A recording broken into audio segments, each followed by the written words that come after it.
जो जग में ऐसे रहूं, जो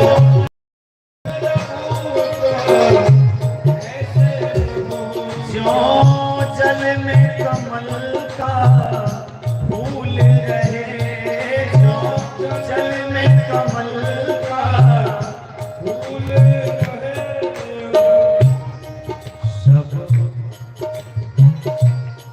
सब गुण दोष मेरा समर्पित हो, गुण दोष ये मेरा समर्पित हो, करतार तुम्हारे हाथों कब सौंप दिया इस जीवन का, हरि बोल।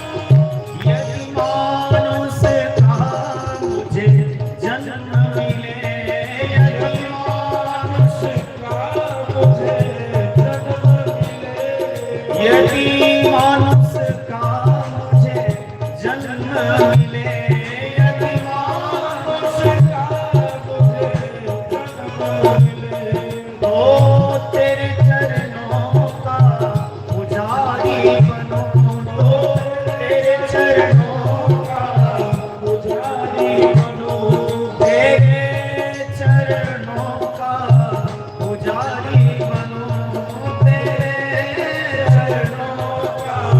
पुजारी बनूं, इसको जग की एक एक रग में, इसको जग की एक एक रग में, होतार तुम्हारे हाथों में अब सौंप दिया इस जीवन का शबभार।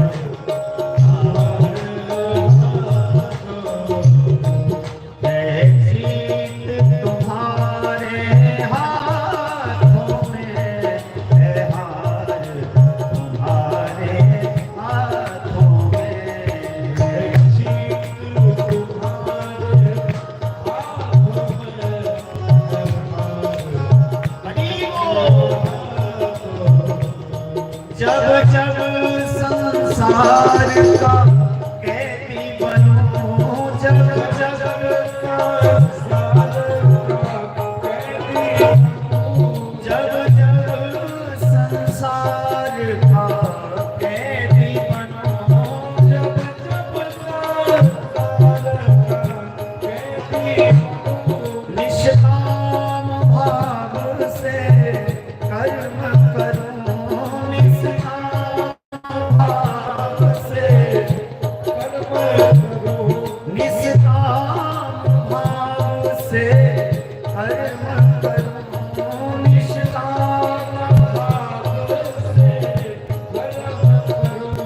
फिर अंत समय में प्राण तजूं,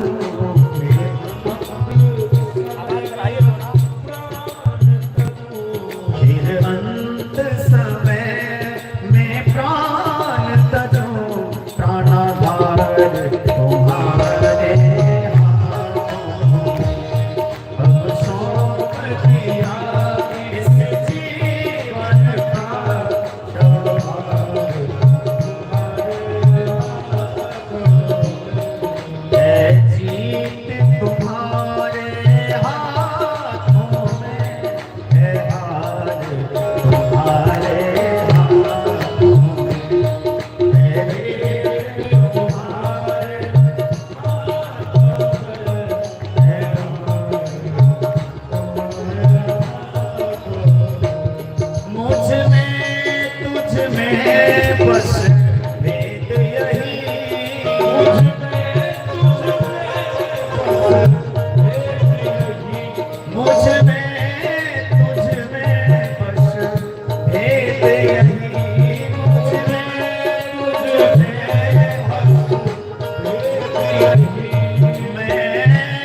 हिरण्याक्ष का उद्धार किया,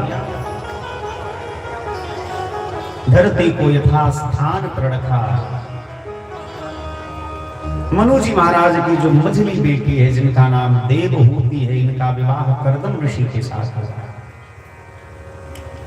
करदम ऋषि की तपस्या से भगवान नारायण प्रसन्न हुए और प्रकट होकर के वचन दिए कि आप विवाह करिए तो मैं आपका पुत्र बनकर के जन्म दूंगा। एक भजन आप लोगों ने सुना होगा कि कौन कहते हैं भगवान आते नहीं। भगवान आने के लिए तैयार हुए, लेकिन योग्य माता पिता तो होने चाहिए ना। यदि दशरथ जैसा पिता मिल जाए, कौशल्या जैसा अम्बा मिल जाए, देवकी वसुदेव जैसे माता पिता मिल जाए, भगवान आज भी आने के लिए तैयार हैं।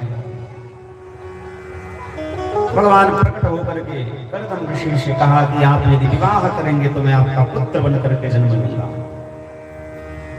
करदम ऋषि का विवाह देवहूति मैया के साथ हुआ और देवहूति मैया करदम ऋषि की खूब सेवा करने लगी। किसी को प्रसन्न करने का सबसे बढ़िया तरीका है उसकी सेवा खूब करिए। सेवा से भगवान भी बस में हो जाते हैं।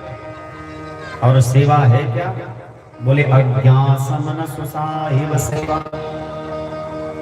पैर दबाना, भोजन बना के खिलाना, ये तो सेवा है ही, लेकिन सबसे बड़ी सेवा है आज्ञा का पालन करना। हम जिनको मानते हैं उनकी आज्ञा का पालन करना ही उनकी सबसे बड़ी सेवा है। ऐसा नहीं कि भोजन खूब बढ़िया करा दिए, पैर खूब दबा दिए, मालिश कर दिए और उनकी आज्ञा नहीं माने। ये सेवा नहीं है, सेवा अपराध है। सेवा में बहुत बड़ा गुनाह माना जाता है। इसलिए सबसे बड़ी सेवा क्या है? बोले स्वामी की आज्ञा का पालन करना। यही सबसे बड़ी अज्ञासमन साहिब सेवा। भगवान की आज्ञा मान करके होती मैया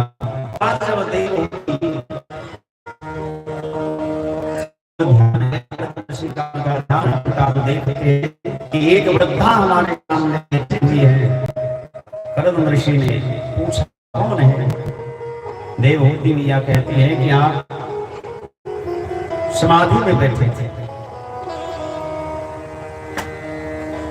और मैं आपकी सेवा करने लगी, आपकी सेवा में लगी थी। मैं आपकी धर्म पत्नी हूं। आजकल धर्म पत्नी कम, वाइफ ज्यादा होती है, देवी कम, बेबी ज्यादा होती है।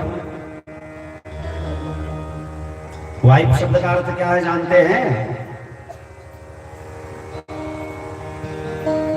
इंफॉर्मेशन एवरी टाइम, इसका मतलब है wife. W for without, I for information, F for fight और T for every day, every time। मतलब विवाह में ये कितना एक्सपीरियंस है? जब विवाह करेंगे तो ज्यादा एक्सपीरियंस होगा। और यदि यकीन ना हो तो जिनका विवाह हो गया उनसे जाकर के पूछ लीजिए, एकांत में बैठ करके, खाए वो भी खाए। इसीलिए मैं कहता हूं कि जहां है वही प्रसन्न रहिए। कभी अपने आप से भगवान से शिकायत न करिए। जैसे है जहां है प्रसन्न रहिए।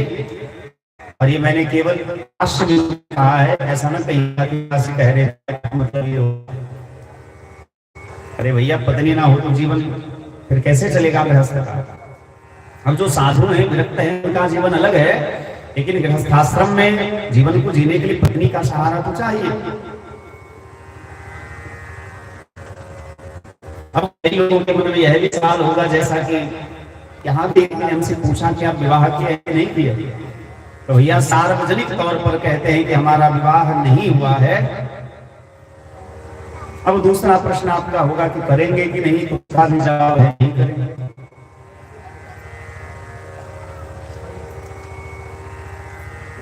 ऐसा नहीं है कि हमारा वो नहीं, उसको क्या कहते हैं, रिश्ता आना। रिश्ता बहुत आया लेकिन रिश्ता एक से एक बार बना लो तो फिर दूसरे से रिश्ता नहीं बनाना है ना। और रिश्ता एक बार भगवान से बन गया तो फिर भगवान से ही बना के रखना है। देवहूति मैया की सेवा से कर्दम ऋषि बहुत प्रसन्न हुए। तुष्टो हमद्य तव मान अभिमान। भगवती देवहूति को कर्दम ऋषि कहते हैं आपकी सेवा से मैं अत्यंत प्रसन्न हूं, मांगिए क्या चाहिए आप। देवहूति मैया ने कहा कि एक स्त्री की इच्छा क्या हो सकती है, मुझे पुत्र की कामना है, संतान। देवहूति मैया स्नान करती हैं, राजकुमारी जैसा रूप प्राप्त हुआ। कर्दम ऋषि भी स्नान करने गए, उनको भी सुंदर रूप प्राप्त हुआ। एक विमान का निर्माण करके, कामद विमान का निर्माण करके दो बेटियों का जन्म हुआ। अचानक एक दिन कर्दम ऋषि ने बताया कि हम तो भजनानंदी महात्मा थे, कहाँ संसार में फंसते जा रहे हैं। तो पत्नी से कहा कि हमें आज्ञा दीजिए, हम भजन करने जा रहे हैं। देवहूति मैया ने कहा कि भगवान ने आपको वचन दिया था कि आप विवाह करेंगे तो मैं आपका बेटा बन करके आऊंगा। भगवान का अभी तक अवतार नहीं हुआ। उनके बाद देवहूति मैया ने गर्भ धारण किया तो भगवान कपिल देव उनके गर्भ में प्रविष्ट हुए और पर भगवान कपिल देव का जन्म हुआ। उन्होंने शास्त्र का प्रवचन किया। कपिल भगवान की स्तुति करने ब्रह्मा को साथ लेकर गया। 9 बेटियों का विवाह, जो कर्दम ऋषि की जो 9 बेटियां हैं उनका विवाह ब्रह्मा जी के 9 पुत्रों के साथ हुआ। सभी बेटियां अपने घर भजन करने से और एक दिन देवहूति मैया भगवान कपिल देव के पास आकर कहती है कि मैं जानती हूँ कि आप साक्षात भगवान है, नारायण हैं, संसार में लीला के लिए आपका अवतार हुआ है, आप हमारे मोह को भंग करेंगे। हम शरण शरण्यम समृद्ध संसार तरो कुठारम। हमारे हृदय में मोह का बहुत बड़ा पेड़ है, हमारा मन बहुत शांत है, मन बहुत परेशान है। भगवान देव कहते हैं शताम प्रसन्नान विदो भवन्ति हिरण्यरसायना कथाः जोसनादास्वपवर्गवर्त्मनि श्रद्धारतिर्भक्तिरनुक्रमिष्यति। संतों का संग करो मैया। सताम प्रसन्नान मम वीर्य संविदो भवन्ति हितकर्णरसायना कथाः तज्जोसनादास्वपवर्गवर्त्मनि श्रद्धारतिर्भक्तिरनुक्रमिष्यति। संतों का संग करने, भगवान की कथा सुनने का अवसर प्राप्त होगा। और भगवान की कथा सुनने से क्या होगा, मन में जो रोग लगा है मन का रोग शांत हो जाएगा। भगवान के प्रति श्रद्धा होगी, भक्ति होगी, प्रेम होगा।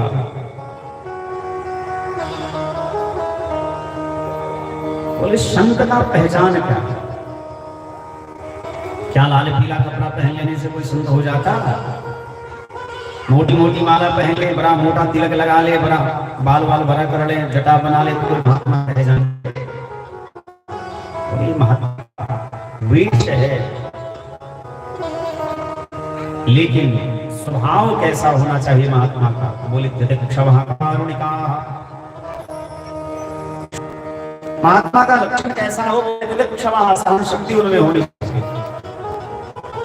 कारुणिका, उनके हृदय में करुणा होनी चाहिए। सुहृदः सर्वदेहिनां, सभी प्राणियों के प्रति हित का भाव हो, प्राणियों के प्रति दया हो।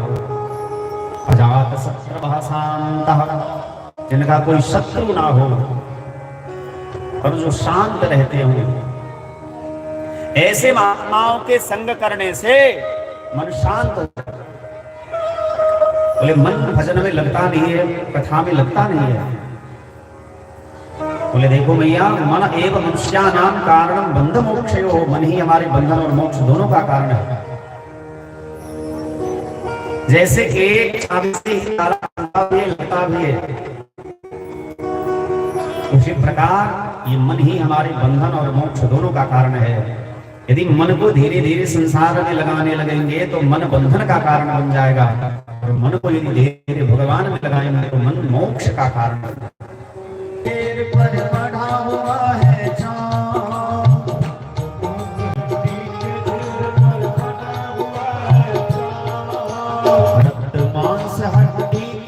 ढेर पर बना हुआ है चाँद,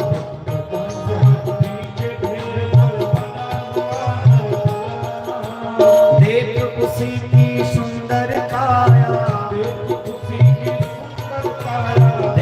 उसी की सुंदर काया,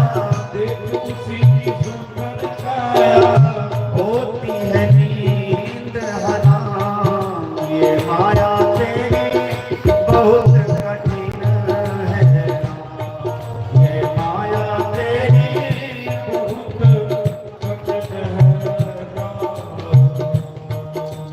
मृत्यु देखता है औरों की रोज सवेरे शाम, मृत्यु देखता है औरों की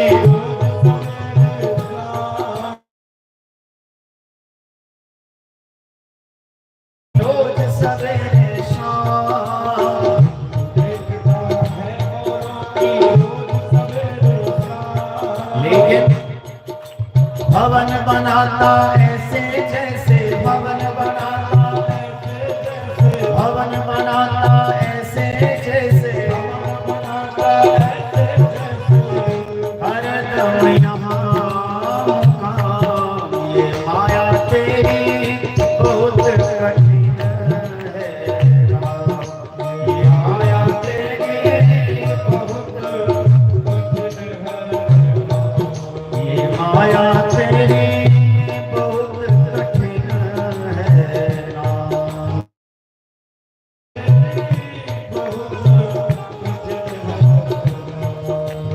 करता नित्य विरोध क्रोध का कहता बुरा परिणाम, करता नित्य विरोध क्रोध का कहता बुरा परिणाम, करता नित्य विरोध क्रोध का कहता बुरा परिणाम, करता नित्य विरोध क्रोध का कहता बुरा परिणाम। होता क्रोधित स्वयं तो होती, होता क्रोधित स्वयं तो होती, होता क्रोधित स्वयं तो होती, होता क्रोधित स्वयं तो होती, पानी पीना लगा, ये माया तेरी बहुत कठिन है, ये माया तेरी बहुत कठिन है, ये माया तेरी बहुत कठिन है, ये माया तेरी बहुत कठिन है। राजेश्वर प्रभु तुम मायापति करुणा निधि है नाम, राजेश्वर प्रभु तुम मायापति करुणा निधि है नाम, राजेश्वर प्रभु तुम मायापति करुणा निधि है नाम, राजेश्वर प्रभु तुम मायापति करुणा निधि है नाम।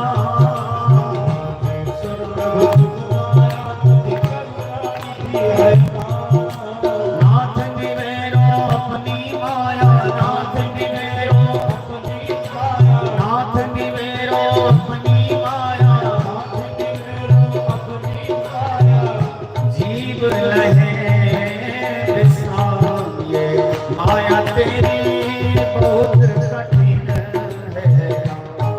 ये माया तेरी बहुत कठिन है, ये माया तेरी बहुत कठिन है, ये माया तेरी बहुत कठिन है। भगवान की माया बड़ी विचित्र है भैया, किसी को नहीं छोड़ती, भगवान की माया किसी को छोड़ती नहीं है। 8 अध्याय में भगवान कपिल देव ने मैया देवहूति को सुंदर उपदेश दिया, उनका मोह भंग हुआ और अंत में मैया देवहूति कहती है, अहो बतस्वपजतो गरीयान यज्जेवागरे व्रततेनां तुभ्यं, ते पुस्तपस्ते जुहुदोषष्णुनार्या ब्रह्मानुचूर्णां गृह्णन्ति ये। इस संसार में वही प्राणी श्रेष्ठ है जो भगवान का भक्त है, जो भगवान का भजन करता है, भगवान का नाम लेता है। चाहे चंडाल परिवार में ही उसका जन्म क्यों ना हुआ हो, लेकिन भगवान का यदि भक्त है, भगवत भक्त है, भगवान का नाम प्रेमी है, वो श्रेष्ठ है। और यदि कोई ब्राह्मण परिवार में जन्म लिया लेकिन भगवान का भक्त नहीं है, भगवान से विमुख है, उस चंडाल से भी गया गुजरा। मैया देवहूति का देह पानी पानी हो गया। उनके चरणों में भगवान कपिल देव प्रणाम करके गंगा सागर में जाकर के विराजमान हो गए। आज भी मकर संक्रांति के अवसर पर भगवान कपिल देव का दर्शन करने सभी जाते हैं गंगा सागर में स्नान करने के लिए। मनु जी महाराज की जो बड़ी बेटी है आकृति, इनका विवाह पुत्र का धर्म का आश्रय लेकर के रुचि प्रजापति के साथ हुआ और इन्हीं के यहाँ यज्ञ नारायण भगवान हुए। यज्ञ नारायण भगवान का विवाह दक्षिणा के साथ हुआ, इसलिए कोई भी यज्ञ बिना दक्षिणा का पूरा नहीं माना जाता। इन्हीं के वंश में आगे चल करके नर नारायण भगवान हुए, जो आज भी बद्रिकाश्रम धाम में तपस्यारत हैं। इनका वंश आगे नहीं चला। देवहूति का भी वंश आगे नहीं चला। प्रसूति जो है इनका विवाह दक्ष प्रजापति के साथ हुआ। 16 कन्याएं हुई, जिसमें 13 का विवाह धर्म के साथ हुआ, एक का विवाह अग्नि के साथ जिनका नाम स्वाहा है, एक का विवाह पितर के साथ हुआ जिनका नाम स्वधा है, और एक का विवाह सती, एक का नाम सती है जिनका विवाह भगवान शिव के साथ हुआ। एक बार दक्ष के द्वारा भगवान शिव का अपमान हुआ। शिव से बदला लेने के लिए दक्ष ने कनखल हरिद्वार में यज्ञ किया और उस यज्ञ में सती ने देहत्याग किया। भगवान शिव का पुनः विवाह पार्वती मैया के रूप में हिमांचल की बेटी बनकर के जब पार्वती सती का जन्म हुआ पार्वती के रूप में, तो भगवान शिव का विवाह पार्वती के साथ हुआ। 3 बेटियों की कथा इस प्रकार से भगवान श्री सुखदेव स्वामी राजा परीक्षित को, सूत जी महाराज सौनक आदि ऋषियों को और मैत्रेयी मुनि विदुर जी को सुनाते हैं।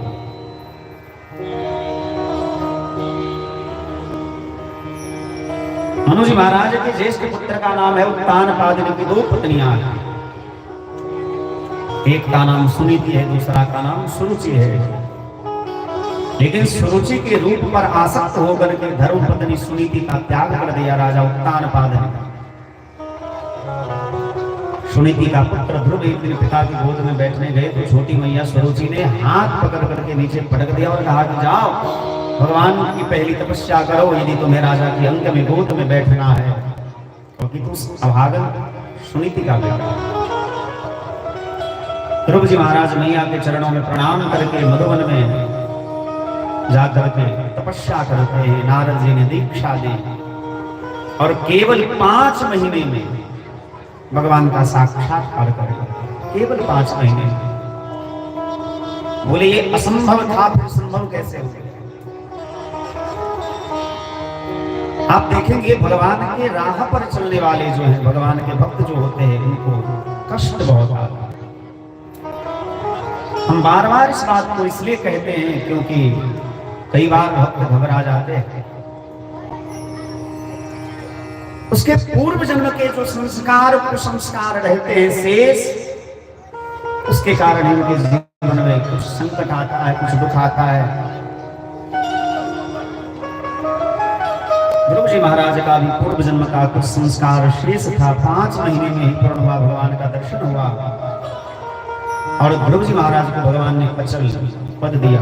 36,000 वर्ष तक संसार में रहे, राज्य का शासन किए और 36,000 वर्ष के बाद जब भगवान के धाम को जाने लगे तो मृत्यु सामने आया और कहा कि आप हमसे मिले बिना नहीं जा सकते, क्योंकि संसार का नाम मृत्यु लोक है। मृत्यु के सिर पर पैर रख करके ध्रुव जी भगवान के पार्षदों के साथ विमान में बैठे और भगवान के धाम में जाकर के नित्य विराजमान हो गए। इन्हीं के वंश में आगे राजा अंग हुए, बेन हुए। बेन नाम के राजा जो थे बड़े दुष्ट थे।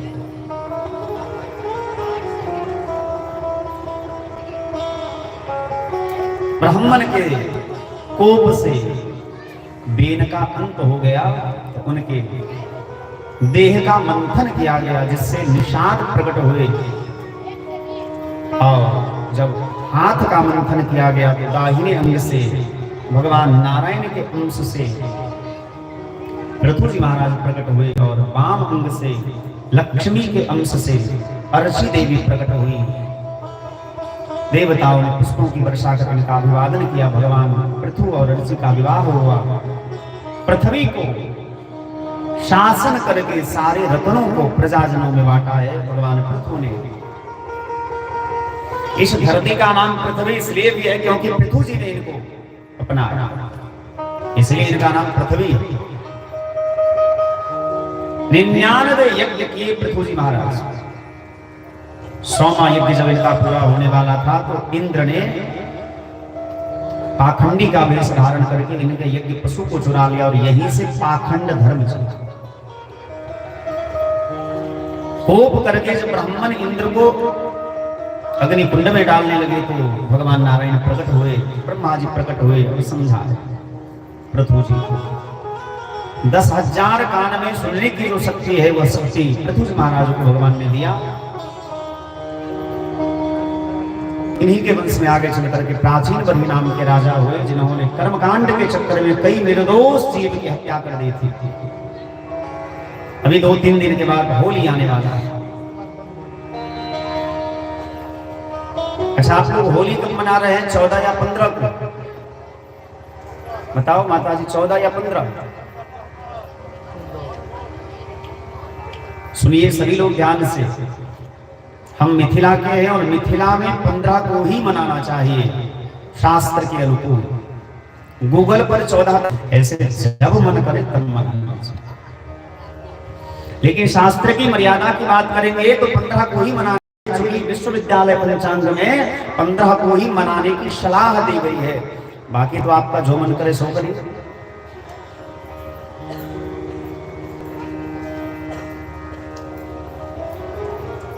हाँ, ब्रज इत्यादि, ब्रज में तो 1 महीना होली चलता है, वो अलग बात है, मर्यादा अलग है, भक्तों की मर्यादा अलग है। लेकिन जब नियम की बात करें तो 15 तारीख होली मनाना चाहिए। होली हो जाएगी, खूब आराम से 15 तारीख को होली मनाइए। इसलिए नहीं कह रहा हूं क्योंकि 14 तक कथा है, आप होली मनाओ ना मनाओ, कोई कथा सुनने आवे ना आवे, हमको क्या फर्क पड़ता है। हमको तो हनुमान जी को कथा सुनानी है, हमको तो कथा करनी है। कोई आवे तो भी ना आवे तो, 1 श्रोता आए तो 1000 श्रोता आए तो हमको तो कथा कहनी है।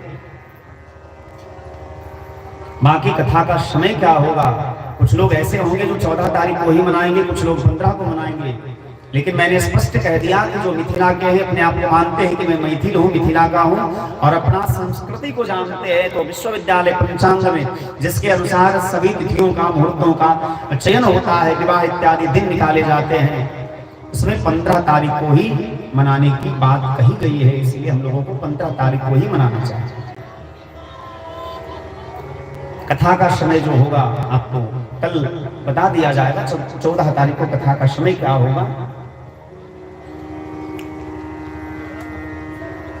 प्राचीन बर्ही जब कर्मकांड के चक्कर में कई निर्दोष पशुओं को मार दिए, जैसे होली के समय में लोग मांस भक्षण करते हैं, मछली खाते हैं, मुर्गा खाते हैं,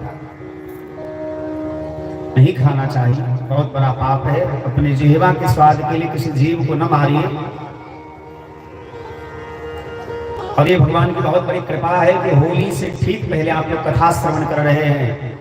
कथा सुन रहे हैं तो कम से कम भगवान का इतना तो ध्यान रखिए, कथा की मर्यादा को रखिए कि कम से कम हम अपने जीवा के स्वाद के लिए किसी निर्दोष जीव की हत्या न करें। जो जीव की हत्या करता है उसके जीवन में कभी कल्याण नहीं हो सकता, उसको शांति नहीं मिल सकती। चाहे वो जितना भी तीर्थ कर ले, व्रत कर ले, कुछ भी कर ले, दान पुण्य कर ले, लेकिन यदि किसी निर्दोष जीव को सताएंगे तो माइक बंद होना ही होना है। इसलिए निर्दोष जीव को नहीं सताना है।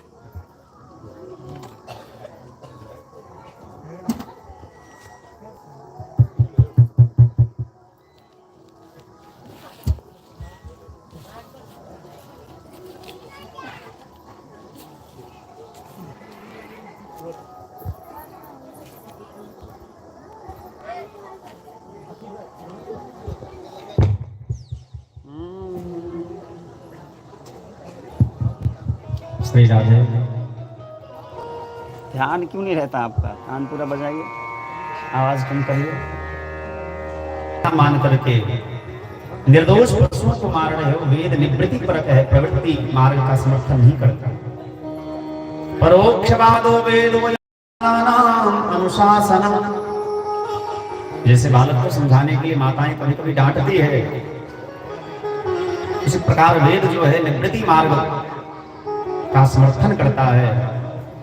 वेद में ही कहा गया है अहिंसा परमो धर्म, किसी जीव की हत्या ना हो, यह धर्म है। तो भगवान नारद जी ने कहा कि दयया सर्वभूतेषु संतुष्टया येन केना सर्वेन्द्रियोपशांत्या पश्चात्यासु जनार्दन। भगवान को यदि प्रसन्न करना है तो जीव पर दया करना चालू करो। दयया सर्वभूतेषु संतुष्टया येन केना, जैसा है जो है उसमें संतोष रखो, अपनी इंद्रियों का शमन करो और भगवान का भजन करो। इस प्रकार से प्राचीन बलि का उद्धार नारद बाबा ने कर दिया, सदुपदेश देकर।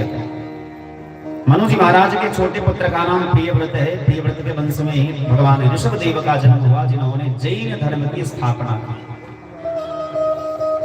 ऋषभ देव भगवान का विवाह इंद्र की पुत्री जयंती के साथ हुआ और इनके 100 पुत्र हुए, जिसमें 99 पुत्र महात्मा बन गए, एक पुत्र केवल गृहस्थ धर्म को स्वीकार किए, जिनका नाम भरत है, और भरत के नाम पर हमारे देश का नाम भारत था।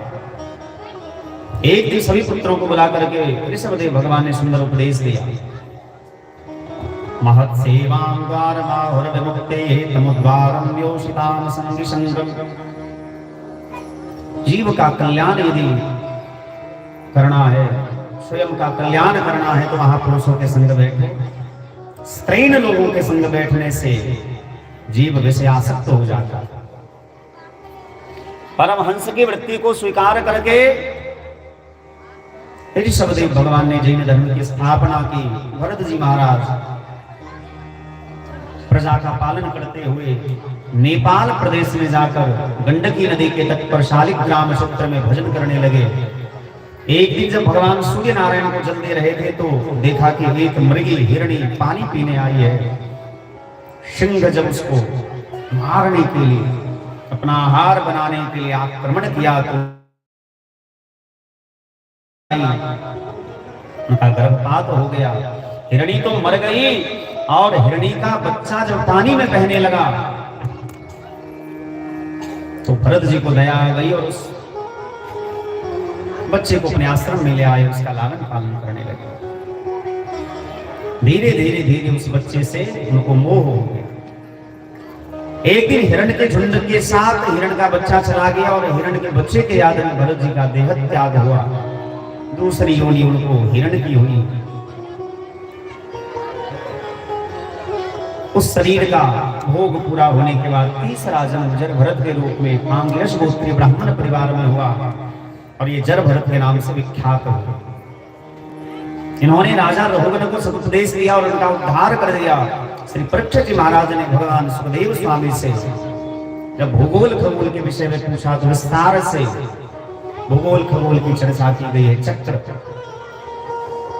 सूर्य चक्र है, नारी चक्र है, जो भी महाद्वीप इत्यादि है, सबका विस्तार से वर्णन करते हुए पृथ्वी से दक्षिण दिशा में 99 लाख योजन की दूरी पर संयमनी पुरी है, जहां 22 प्रकार के नरकों की बात बताई गई है। नरक की बात सुनकर के परीक्षित जी महाराज का देह कांप गया तो अजामिलोपाख्यान की कथा 6वें स्कंद में सुनाया। बोले यदि जीवन में कोई पाप, कोई दोष हो जाता है तो घबराना नहीं है। केचित् केवलया हत्या वासुदेव परायणा अघं धनवन्ति कात्स्नेया निहारमिव भास्करः। भगवान की भक्ति का यदि आश्रय लिया जाए तो बड़े से बड़े दोष, बड़े से बड़े पाप नष्ट हो जाते हैं। अजामिल नाम का एक ब्राह्मण था जो कुसंग में पड़ करके पतित हो गया था। मदिरा पान करने लगा था, जुआ खेलने लगा था। के प्रभाव से, महात्माओं के प्रभाव से एक दिन भगवत कृपा हुई। एक दिन महात्मा उनके यहाँ प्रसाद पाए और पहचान लिए कि हैं तो ब्राह्मण, लेकिन कुसंग में पड़ करके पतित हो गए, वेश्यावृत्ति करते हैं, मदिरापान करते हैं। महात्मा ने छोटे पुत्र का नाम नारायण रखने का सलाह दिया। अजामिल ने अपने पुत्र का नाम नारायण रखा। महात्मा ये कह करके चले गए। धीरे धीरे जब उनका अंत काल आया तो यमदूत लेने आए। यमदूत को देख करके अजामिल डर गया, कांप गया। दूर में बेटा नारायण खेल रहा था, जोर से बेटा को पुकारा तो बेटा तो दौड़ के नहीं आया बचाने, लेकिन भगवान के पार्षद दौड़ करके आए और भगवान के पार्षदों ने यमदूतों को डांट करके भगा। यमदूतों ने जाकर के यमराज से कहा कि महाराज आपकी नौकरी आज से नहीं कर, क्योंकि हमें तो लगा कि सबसे श्रेष्ठ आप ही हैं, सबको दंड देने वाले आप ही हैं, लेकिन आज पता चला कि आपसे भी कोई ऊपर है। यमराज ने धर्म की सुंदर व्याख्या की है कि नरक में किसको किसको लाना है, किसको नहीं लाना है। तो बोली जिह्वान भक्ति भगवत गुणनामधेय चेतश्चन समर्पि तच्चरणारविंदम कृष्णाय नो नमति यच्छिरहि कदापि। जो एक बार भी भगवान का नाम नहीं लेता है, जिह्वान भक्ति भगवत गुणनामधेयम, अपनी जिह्वा से भगवान का नाम नहीं लेता है, चित्त में भगवान का ध्यान नहीं करता है, भगवान के चरणों में बंधन नहीं करता है, जिसके गले में तुलसी की माला नहीं है, जो ऊर्ध्वपुंड तिलक धारण नहीं करता है, ऐसे जीव को घसीटते हुए नरक में। और जिनके गले में तुलसी की माला है, जो ऊर्ध्वपुंड तिलक धारण करते हैं, जो वैष्णव हैं, जो भगवत भक्त हैं, जो भगवान का नाम जपते हैं, उनको छोड़। इसका अर्थ यह हुआ कि जो भगवान का है, भगवान उनके सारे अपराधों को क्षमा कर देते हैं। मेरो गिनियो ना अपराध लाडली श्री राधे। मेरो गिनियो ना अपराध लाडली श्री राधे। मेरो गिनियो ना अपराध लाडली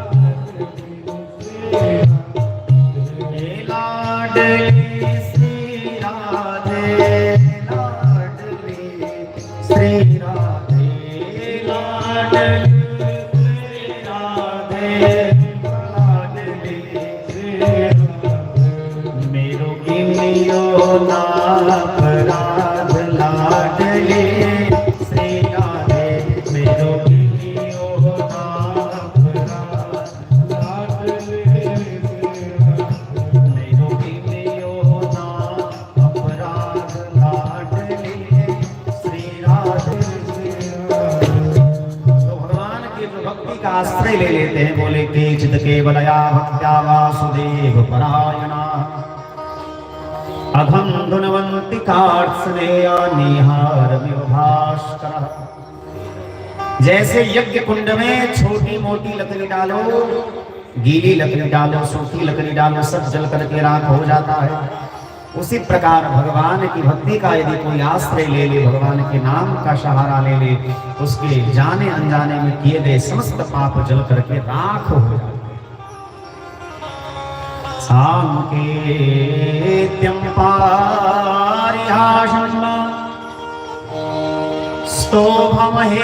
स्तोभमहेलनमेव वा वैकुंठनाम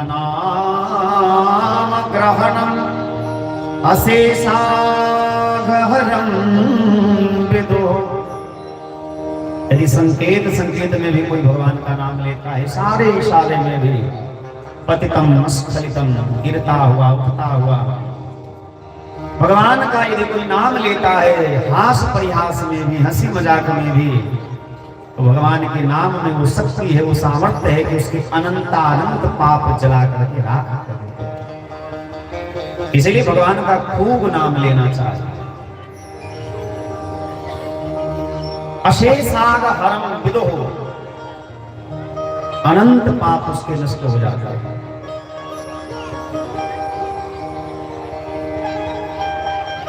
आगे जब पुनः प्राचीन वरी की कथा के विषय में पूछा तो सुखदेव बाबा कहते हैं कि प्राचीन वरी के पुत्र प्रचेतागण हुए और इन्हीं के वंश में दक्ष हुए। दक्ष की 60 कन्याएं हुई, इन्हीं से सारा संसार के विस्तार हुए। इनमें जो दक्ष की एक कन्या है जिनका नाम अदिति है, इनके जो संतान हुए वो दैत्य कहलाए, अदिति के संतान देवता कहलाए। अदिति की एक बेटी है जिसका नाम रचना है, और रचना का विवाह पुष्टा नाम के महात्मा के साथ हुआ। इनके दो पुत्र हुए, विश्वरूप और सन्निवेश।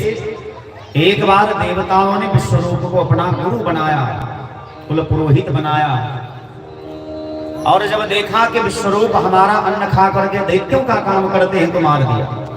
लेकिन विश्वरूप ने नारायण कवच का उपदेश दिया था देवराज इंद्र को। तुष्टा नाम के महात्मा ने बदला लेने के लिए आसुर यज्ञ किया। वृत्रासुर नाम का दैत्य प्रकट हुआ और वृत्रासुर ने जाकर के इंद्र को ललकारा। इंद्र भगवान विष्णु की आज्ञा से दधीचि ऋषि के पास जाकर के उनकी हड्डी की कामना करते हैं कि आप अपना हड्डी का दान करिए। दधीचि ऋषि जानते थे कि देह नश्वर है, और यदि देह किसी का काम आ जाए, अगर इस शाम का जूता बने तो शाम हाजिर है। परोपकारी वाला भाव जीवन में होना चाहिए। संसार का जितना भला हो सकता है हमारे द्वारा हम भलाई करें। लोग यदि आपका बुरा करते हैं तो ये लोगों का धर्म है, भलाई करना हमारा धर्म है। हम अच्छा करेंगे तो हमें कहीं ना कहीं उसका परिणाम अच्छा ही मिलेगा।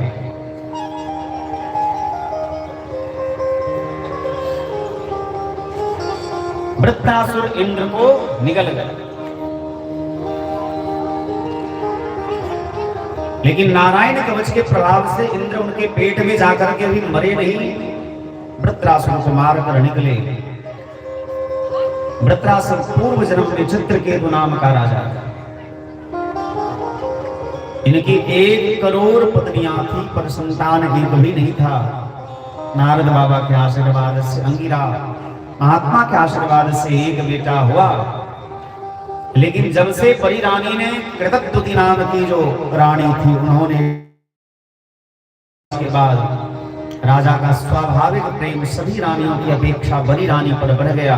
तो सौतिया डाह के कारण बाकी रानियों ने मिलकर उस बच्चा को भोजन में जहर देकर के खिलाकर मार दिया। राजा चित्रकेतु बड़े रोए, तो नारद जी ने आकर के सुंदर उपदेश दिया है।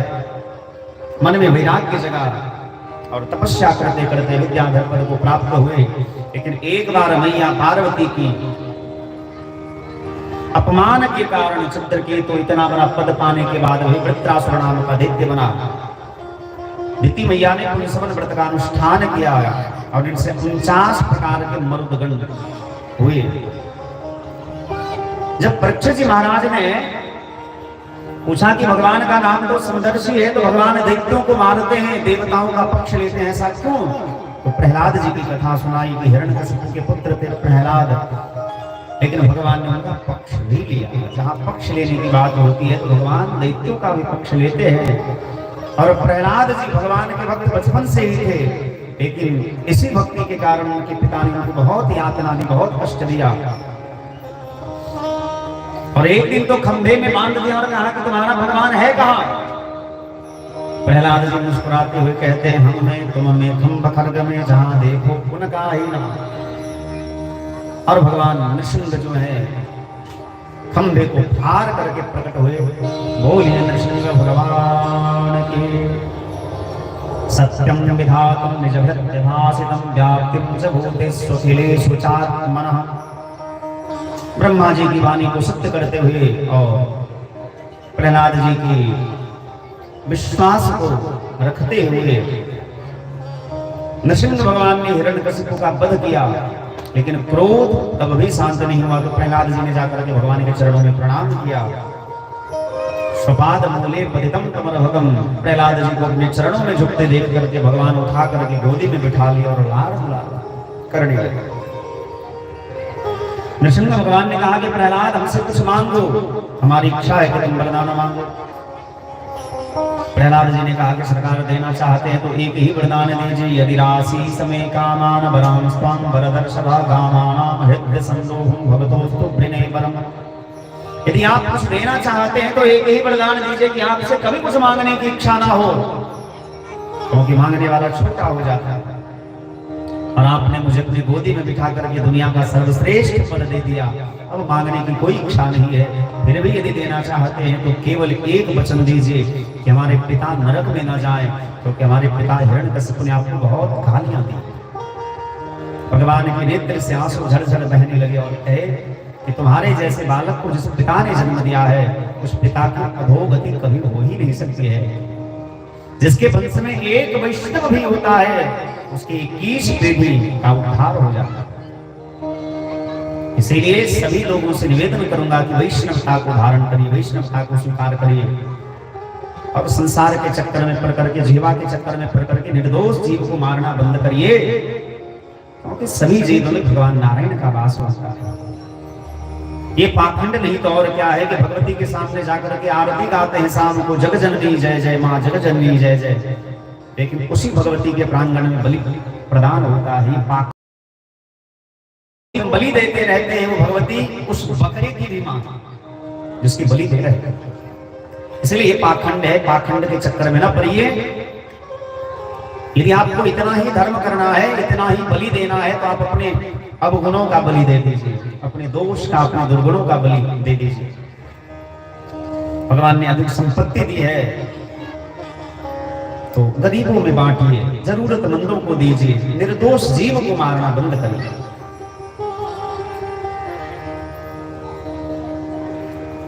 रही बात, कई लोग कहते हैं कि जिस दिन मन मान जाएगा उस दिन वैष्णव हो जाएंगे। तो भैया मन मानता नहीं, मन को मनाना पड़ता है। मन कभी नहीं मानता, मन को मनाना पड़ता है, मन को समझाना पड़ता है।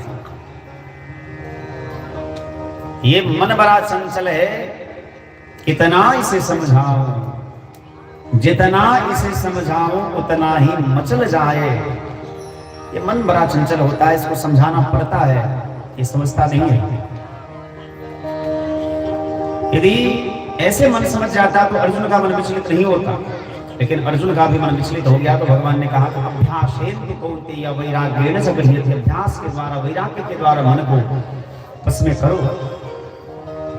इसीलिए दुर्गुणों का त्याग कर सद्गुणों को जीवन में ग्रहण करिए। मनुष्य जीवन मिला है भगवान की भक्ति करने के लिए, उपकार करने के लिए, भलाई करने के लिए, लोगों का हित करने के लिए, अपनी जीवा के स्वाद के लिए, अपने किसी निर्दोष जीव को मारने के लिए मनुष्य शरीर नहीं मिला। प्रहलाद जी ने पिता का अंत्येष्टि संस्कार किया, शुक्ल लोक के राजा बने। 4 वर्ण धर्मों की बात कही गई है और 8वें स्कंध में मनवंतर की कथा कही गई है। त्रिकूट नाम के पर्वत पर एक गजेंद्र रहता था। अपने परिवार के संग एक बार सरोवर में क्रीड़ा करने गया, जल स्नान करने गया तो एक ग्राह ने उनके पैर पकड़ लिया। इसका स्कंद का नाम मनवंतर है और ग्राह से 1000 वर्ष तक लड़ते रहे, लेकिन छुड़ा नहीं पाए खुद को। हे गोविंद राख शरण अब तो जीवन हारो, नाग कान भुवन लागो, कृष्ण को पुकारे हो। जैसे भगवान को पुकारा, सुंदर स्तुति करी तो भगवान गरुड़ पर सवार होकर के आए। जब संसार ने संग छोड़ दिया, एक बात याद रखिए, भगवान तब तक नहीं आते हैं जब तक संसार का भरोसा रहता। भगवान तभी आते हैं जब संसार से भरोसा उठ जाता है। दुनिया के लोग ठुकरा देते हैं, भगवान तभी आते हैं, भगवान ऐसे नहीं आते। और गजेंद्र के परिवार वालों ने भी जब छोड़ दिया तो भगवान दौड़ करके आए। फिर भगवान विलंब भी नहीं करते। जब व्यक्ति अबला हो जाता है, निर्बल हो जाता है, बेसहारा हो जाता है, उसका संसार में कोई नहीं होता तो भगवान होते हैं। और जब तक संसार में कहीं भी हमें ये विश्वास है कि ये हमारा अपना है, ये हमारा अपना है, तो भगवान कहते हैं बेटा खेलते रहो, हम तो तब आएंगे जब कोई नहीं होगा। और जब दुनिया वालों ने छोड़ दिया गजेंद्र को तो भगवान की स्तुति करी। भगवान गरुड़ पर सवार होकर के आए। गजेंद्र ने एक कमल का पुष्प भगवान के चरणों में चढ़ाया। गजेंद्र का सूर पकड़ करके भगवान ऊपर किए जल से। ग्राह तब भी पैर नहीं छोड़ा तो भगवान ने सुदर्शन चक्र के द्वारा ग्राह का सुरच्छेदन किया और गजेंद्र का उद्धार किया। भगवान यही हरि रूप धारण किए। बोले सबसे पहले भगवान ने ग्राह का उद्धार क्यों किया? पुकारा था किसने? गजेंद्र ने। बोले भगवान अपने भक्तों का उद्धार तो करते ही करते हैं, लेकिन भक्त के जो भक्त होते हैं भगवान उसका पहले उद्धार करते हैं। इसलिए केवल भगवान की ही भक्ति मत करिए, भगवान के जो भक्त हैं, भगवान के राह पर जो चलने वाले हैं, उनका भी सम्मान करिए। भगवान की पूजा करेंगे और भगवान के भक्तों की अवज्ञा करेंगे, अवहेलना करेंगे तो भगवान को अच्छा नहीं लगता। एक बार दुर्वासा ऋषि ने देवराज इंद्र को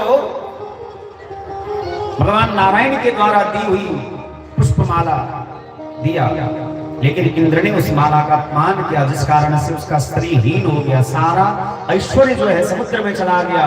भगवान नारायण की आज्ञा प्राप्त कर दैत्यों से मेल करके मंदराचल पर्वत को मथनी बनाकर भगवान कच्छप रूप धारण किए और मंदराचल पर्वत को अपने पीठ पर धारण किए। वासुकी नाग को रस्सी बनाया गया। देवता और दैत्यों ने मिलकर के समुद्र मंथन किया और समुद्र मंथन में सबसे पहले हालाहल नाम का विष निकला। उस जहर से जब संसार के लोग जलने लगे तो भगवान शिव शंकर ने जहर का पान करके कंठ में धारण कर लिया और संसार को बचा दिया। भगवान शिव का नाम पड़ा नीलकंठ। और भी बहुत सारे रत्न निकले, जिसमें लक्ष्मी मैया ने भगवान नारायण का वर्ण किया। कौस्तुभ मुनि को भगवान नारायण ने धारण किया। पारिजात नाम के वृक्ष को देवराज इंद्र ने स्वर्ग में रखा। ऐरावत हाथी को देवराज इंद्र ने धारण किया। उच्चैःश्रवा घोड़ा को दैत्यराज बलि ने धारण किया। बारुणी को, बारुणी माने मदिरा, मदिरा कौन पीते हैं? जो असुर होते हैं, राक्षस होते हैं। मदिरा को कौन पिए? बोले दैत्य।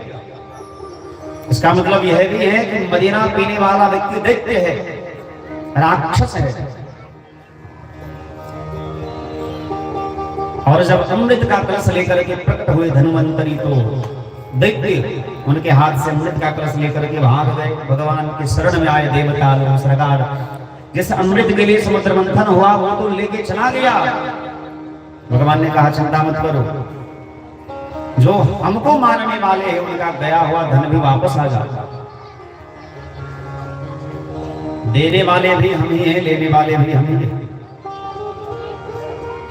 हम लोग गाते तो हैं गीत, आरती में कहते हैं भगवान को, हेरा तुझको अर्पण क्या लागे मेरा।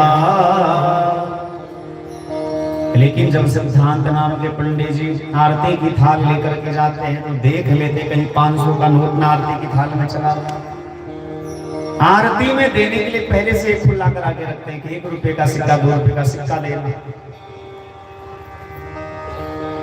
आंख बंद करके आज तक कभी दान किए हैं? मान लीजिए कि बहुत सारा पैसा है, 100 का है, 200 का नोट है, 500 का है। अब 2000 वाले तो सारे नेता जो टोको पब्लिक को मूर्ख बनाया, 2000 का नोट निकाल करके इकट्ठा बहुत पैसा रखने के लिए, ये सब षड्यंत्र था। केवल चाहे जिस भी सरकार का हो, लेकिन ये सब षड्यंत्र है।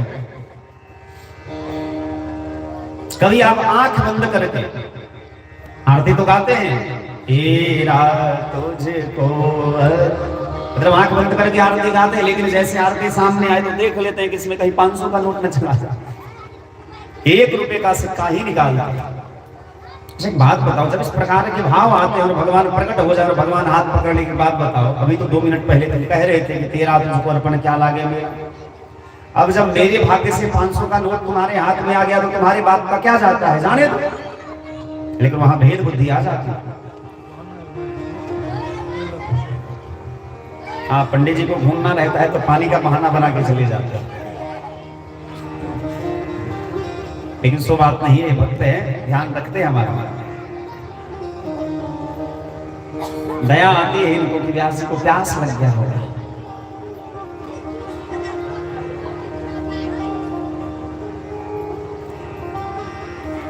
भगवान ने कहा कि तुम लोग वहां जाओ। देखते लोग वहां अमृत का कलश लेकर के बैठे।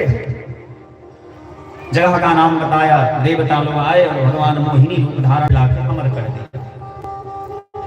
लेकिन जब भगवान मोहिनी रूप धारण करके देवताओं को अमृत पिला रहे थे तो एक दैत्य को शंका हुई।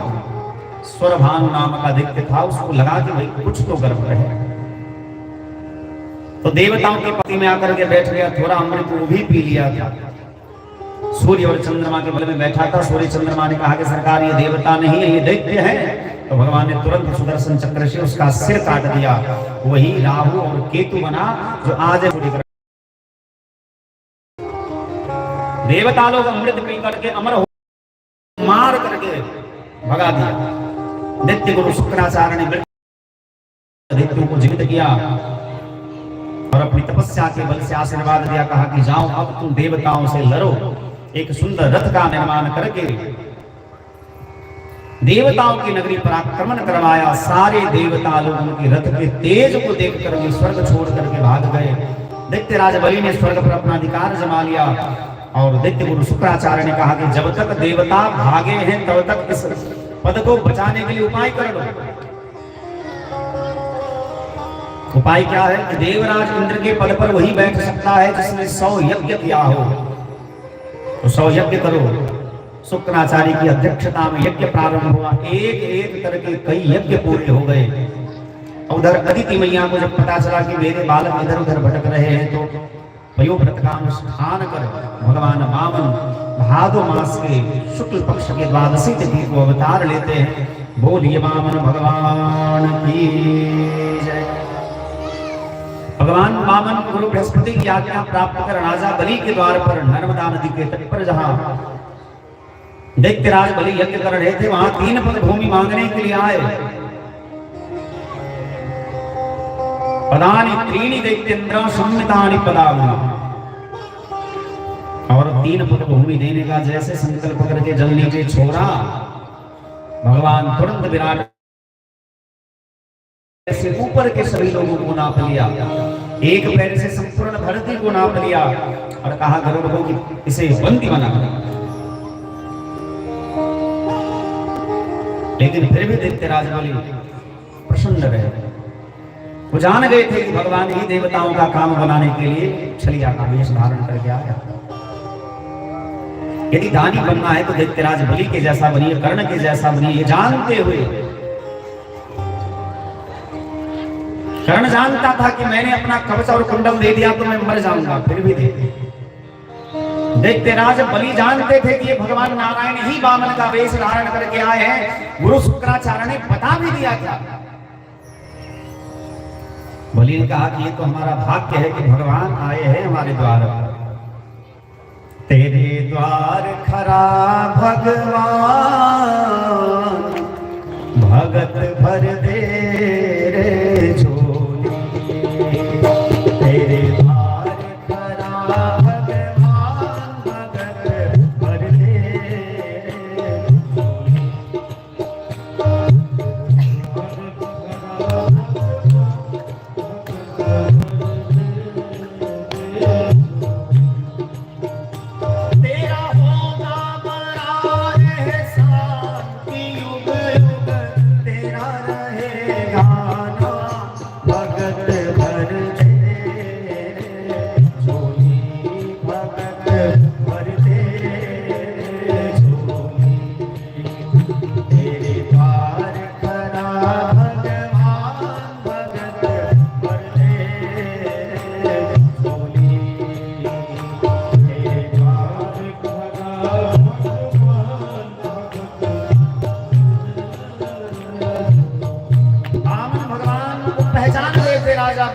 सर्वस्व दान कर दिया।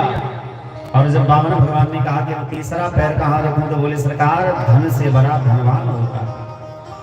आपने धनवान व्यक्ति का धन लिया है। धनवान तो अभी भी आपकी सेवा में। आप अपना तीसरा पैर हमारे सिर पर रखिए। भगवान का नेत्र सजल हो गया। वाह, तुम्हारे जैसे दानी हमने आज तक नहीं देखा जिसका हमने सब कुछ छीन लिया, लेकिन फिर भी मन में कोई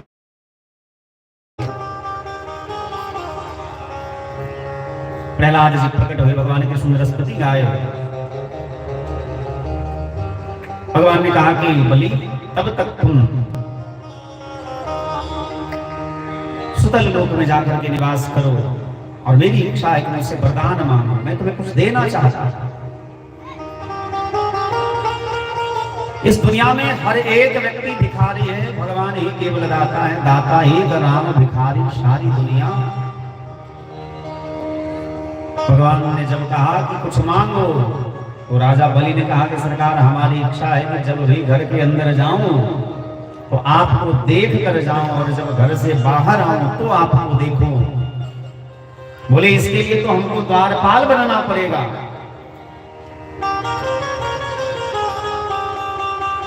बोले सो जो भी बनना पड़े, लेकिन हमारी इच्छा यही है। तो भगवान द्वारपाल बन करके रहने लगे सुतल लोक में। जब कई महीने तक भगवान लौट करके नहीं आए और लक्ष्मी मैया को पता चला कि भगवान तो द्वारपाल बन करके वहां सुतल लोक में है, तो लक्ष्मी मैया बहन बन करके आती है, राजा बलि की कलाई पर राखी बांधती है और भगवान को छुरा करके ले जाती है। उसी दिन से भाई बहन का सुंदर त्योहार जो है रक्षाबंधन का त्योहार हमारे सनातन धर्म में मनाया जाता है। भगवान वामन ने देवताओं का धन वापस किया, इनका नाम उपेंद्र हुआ। और एक बार भगवान मीन रूप धारण करके, मछली का रूप धारण करके सत्यव्रत नाम के राजा को दर्शन दिए हैं। वेद की रक्षा की है, 8वां स्कंध यही पूरा हुआ। 9वें स्कंध में सूर्य वंश और चंद्रवंश की कथा है। 24 अध्याय हैं इनमें। भगवान नारायण के नाभि कमल से ब्रह्मा जी हुए, ब्रह्मा के पुत्र मरीचि, मरीचि के कश्यप, कश्यप के विवस्वान सूर्य, विवस्वान सूर्य के श्राद्ध देव मनु, और मनु के कुक्षी, विकुक्षी इत्यादि नाम के पुत्र हुए। इन्हीं के वंश में इक्ष्वाकु नाम के राजा हुए, और सूर्य वंश का नाम सूर्य वंश भी है, इक्ष्वाकु वंश भी है और रघुवंश भी है। इनके वंश में आगे चल करके बड़े बड़े प्रतापी राजा हुए। अम्बरीश हुए जो भगवान के बहुत प्रिय भक्त थे।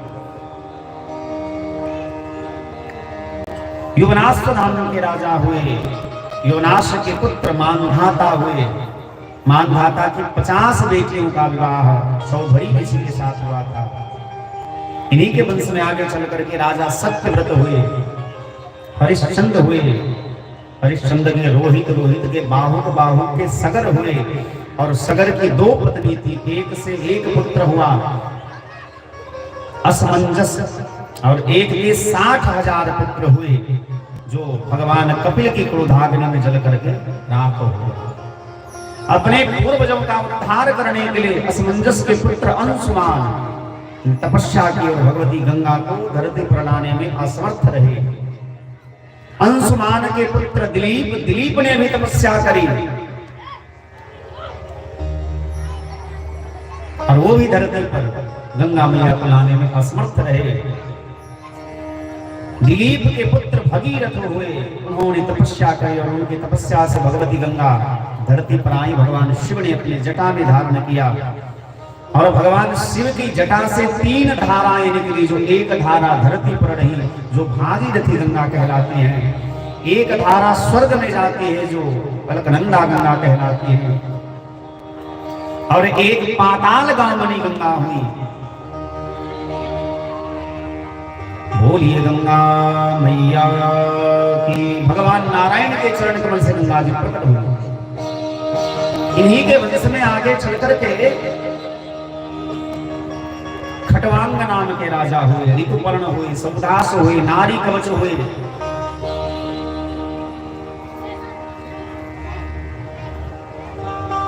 राजा रघु हुए, और रघु इतने प्रतापी राजा थे कि इनके वंश का नाम ही रघुवंश पड़ गया। रघु के अज अज के दशरथ हुए, और दशरथ के 4 पुत्र हुए वशिष्ठ जी की कृपा से। राम, लक्ष्मण, भरत और शत्रुघ्न के रूप में भगवान चतुर्व्यूह रूप धारण करके आए। अच्छा, भगवान राम का अवतार क्यों हुआ था? बोले विप्रधेन सुरसंतहितालिन मनुज अवतार निज इच्छा निरमित तनु माया गुण गोपाल। भगवान ब्राह्मणों की रक्षा करने के लिए, गौ माता की रक्षा करने के लिए, देवताओं की रक्षा करने के लिए और संतों की रक्षा करने के लिए भगवान का अवतार हुआ। विप्रधेन सुरसंतहिता लीन मनुज अवतार निज इच्छा निरमित तनु माया गुण गोपार। भगवान की मुख्य 5 लीलाएं हैं। 2 अध्याय में भागवत में केवल राम जी की कथा कही गई। 2 अध्याय राम जी की मुख्य 5 लीलाएं हैं। बाल लीला है, विवाह लीला है, वन लीला है, रण लीला है और राज्य लीला। और 5 लीलाओं से हमें शिक्षा मिलती है। बाल लीला से क्या शिक्षा मिलती है? प्रात काल उठ के रघुनाथा, मातु पिता गुरुना महिमा था। भगवान गुरुकुल में जाते हैं, यज्ञोपवीत संस्कार इत्यादि हो जाने के बाद, मतलब यह संसार को बताया कि भले मैं भगवान हूं, लेकिन जब संसार में आता हूं तो गुरु तत्व को स्वीकार करता हूं। बिना गुरु का जीवन शुरू नहीं होता, इसलिए जीवन में गुरु होना चाहिए। प्रात काल उठ के रघुनाथा, मातु पिता गुरु ना महिमा था। आयस मागी करही पुर काजा,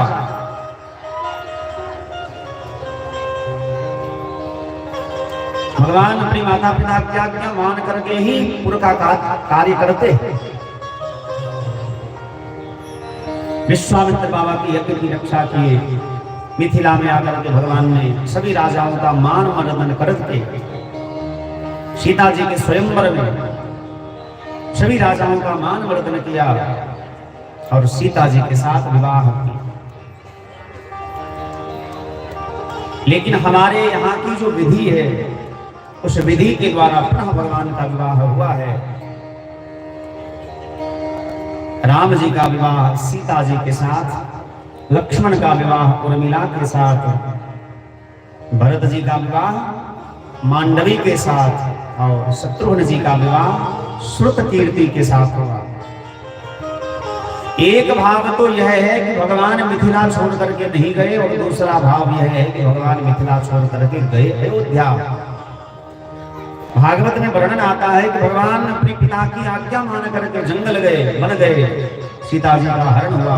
बड़े बड़े जो भक्त थे भगवान सबके आश्रम में जाकर के सबको सुखी करते हैं। झांकी भी बनाओगे?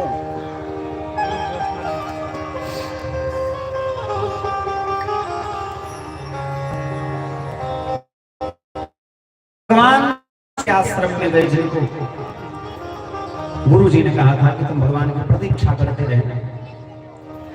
हम बार बार कथा में चर्चा करते हैं कि भक्ति में परीक्षा नहीं, प्रतीक्षा होनी चाहिए। भगवान की भक्ति में परीक्षा नहीं लेनी है, भगवान की प्रतीक्षा करनी है। प्रतीक्षा करिए, भगवान एक ना एक दिन अवश्य आते हैं। और जब सबरी मैया भगवान के लिए कहते थे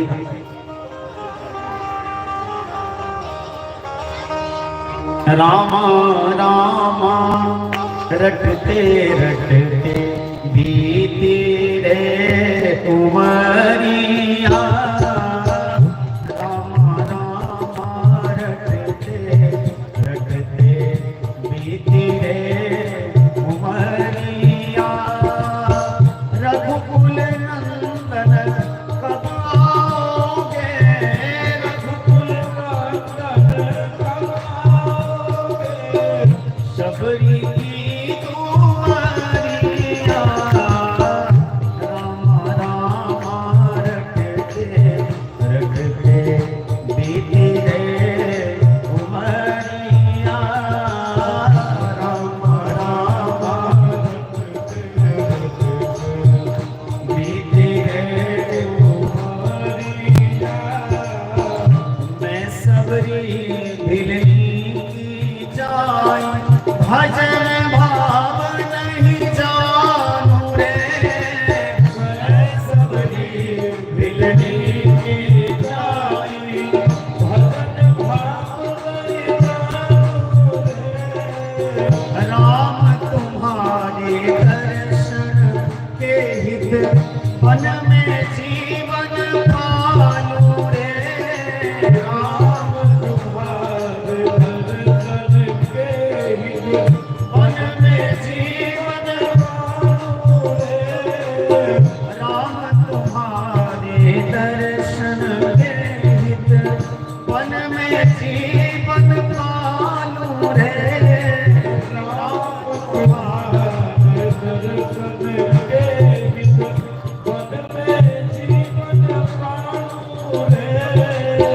रघुकुल नंदन कब आओगे रघुकुल नंदन कब आओगे रघुकुल नंदन कब आओगे रघुकुल नंदन कब आओगे दासी की झोपड़ियां राम राम रटते रटते बीती रे उमरिया राम राम रटते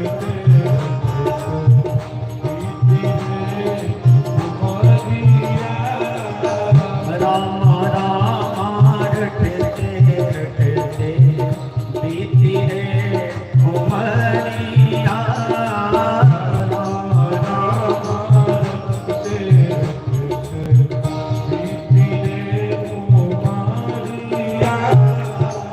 तो भगवान उन शबरी के घर में गए जो बरसों से प्रतीक्षा कर रही थी, निषाद को गले लगाया। आप जब भगवान की वन लीला को देखेंगे तो बड़ा आश्चर्य लगेगा। भगवान ने उन लोगों को हृदय से लगाया है जिनका समाज में कहीं सम्मान नहीं था। इसका मतलब ये हुआ कि समाज के जिस वर्ग के जो लोग हैं सब सम्मान के योग्य है, सबका आदर करना चाहिए।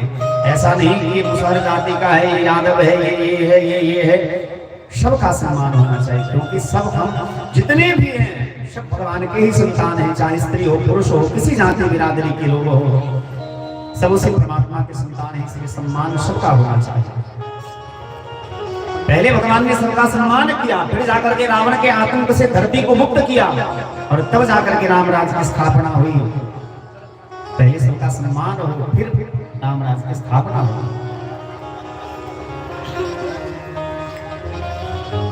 भगवान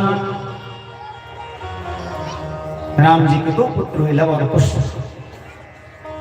चारों भैया के दो पुत्र हुए और सबने धरती पर शासन किया। इन्हीं वंश में एक निमि नाम के राजा थे जिन्होंने एक बार गुरु वशिष्ठ की आज्ञा के बिना ही यज्ञ किया और गुरु वशिष्ठ ने उन्हें श्राप दे दिया। उनका देह नष्ट हो जाने के बाद वो सबके पलक पर वास करने लगे। ये जो पलक झुकती है, ऐसे आंख का पलक जो झुकता है, इस पलक पर राजा निमि का वास और निमि के देह का मंथन जो किया गया उससे जो पुरुष प्रकट हुए, उन्होंने जिस नगरी को बसाया उसी नगरी का नाम मिथिला नगरी। और इस नगर के वो जनक कहलाए, इसलिए जनक उनका सरनेम है, टाइटल है।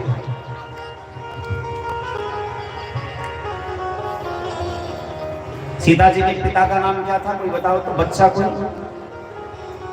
कोई बताओ तो? आप बताइए बबलू जी। हाँ, सीता जी के पिता का नाम? हाँ, मिथिलेश तो हो गए। मिथिला के जो ईश हैं उनको मिथिलेश कहेंगे। पता है? मदिरा पान करना छोड़िए तो याद रहेगा। भगवान की बड़ी कृपा हुई है। देखिए, बात मानिए न मानिए तो आपकी मर्जी है, हमारा क्या। हम तो बस 2-3 दिन और हैं, फिर चले जाएंगे। भगवान की कभी कृपा होगी तो फिर दर्श स्पर्श होगा, नहीं तो भैया कौन समझाने आएगा। लेकिन आपका भाग्य है कि कोई समझाने वाला, कोई टोकने वाला है। आपके यहाँ कथा हो रही है, बाकी आप बात न माने, ये तो आपका मन है, पर आपको जरूर त्याग कर देना चाहिए। उसके बिना भी आप जीवित रह सकते हैं, उसके बिना भी काम कर सकते हैं। और यदि आपको ये लगता हो कि वो पीते हैं इसीलिए काम ज्यादा हो पाता है, तो हमसे ज्यादा काम आप नहीं करते होंगे। हम तो दिन रात भागते रहते हैं। अभी कथा होगी फिर चलना है। इसीलिए वो गलत चीज है और गलत चीज का त्याग करना चाहिए। कथा सुने हैं तो जीवन में त्याग होना चाहिए।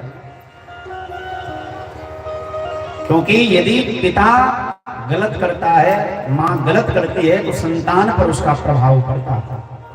हमारे यहाँ कहावत है, पर है पूत पिता के घर में। यदि पिता पापी होगा, पिता पाप करेगा, उसका भुगतान उसकी संतान को करना पड़ता है। इसलिए माता पिता को इस बात का ध्यान रखना चाहिए कि हमारे द्वारा कोई अपराध ना हो, कोई पाप ना हो। बाकी बात मानो न मानो, खुशी आपकी, हम तो मुसाफिर हैं, अपने घर जाएंगे। राम का नाम लेकर जो मर जाएगा वो अमर नाम दुनिया में कर जाएगा। ये ना पूछो कि मरकर किधर जाएंगे, वो जिधर भेज देंगे उधर जाएंगे। बात मानो न मानो, खुशी आपकी, हम मुसाफिर हैं, अपने घर जाएंगे। 17 तारीख से फिर हमारी कथा है। ये कथा 14 तारीख को पूरी होगी और 17 से फिर कथा है।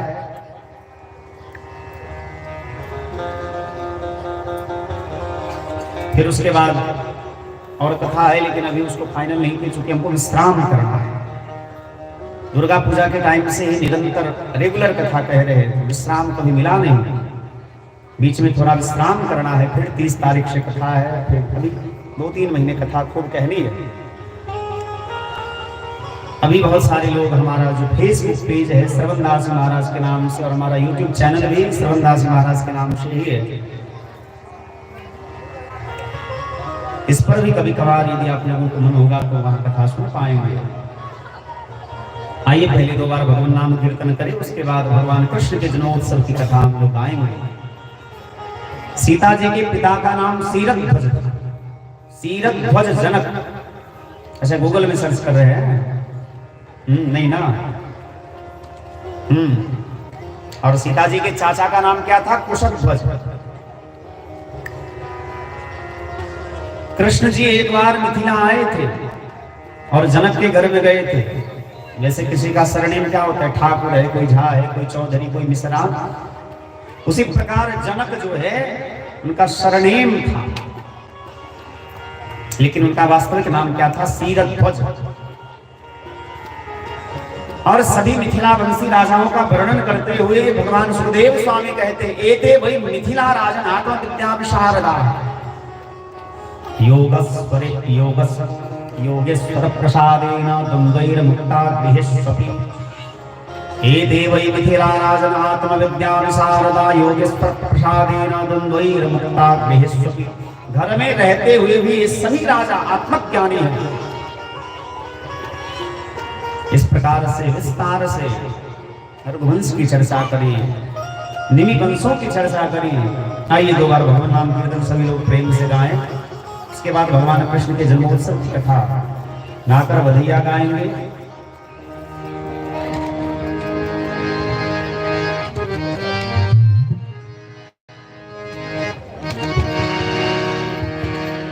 लागी लगन मत तोड़ना, हरि जी मेरी लागी लगन मत तोड़ना, हरि जी मेरी लागी लगन मत तोड़ना। लागी लगन मत तोड़ना, लागी लगन मत तोड़ना, हरि जी मेरी लागी लगन मत तोड़ना, हरि जी मेरी लागी लगन मत तोड़ना।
मेरे भरोसे मत छोड़ना,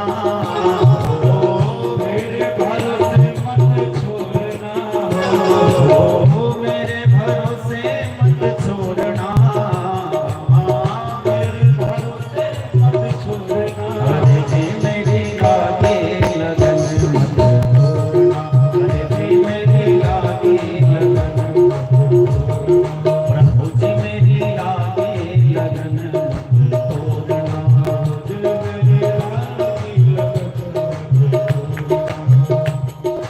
तू ही मेरा सेठ और तू ही साहूकार है,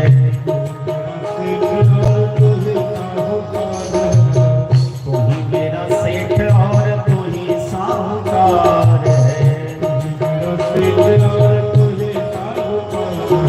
ब्याज में ब्याज मत जोड़ना, ब्याज में ब्याज मत जोड़ना,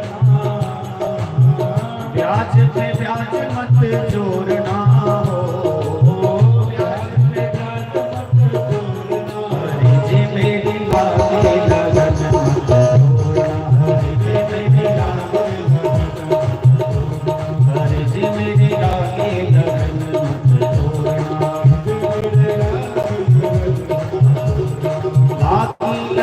मत तोड़ना, लागी लगन मत तोड़ना, लागी लगन मत तोड़ना, अरे जी मेरी लागे लगन मत तोड़ना,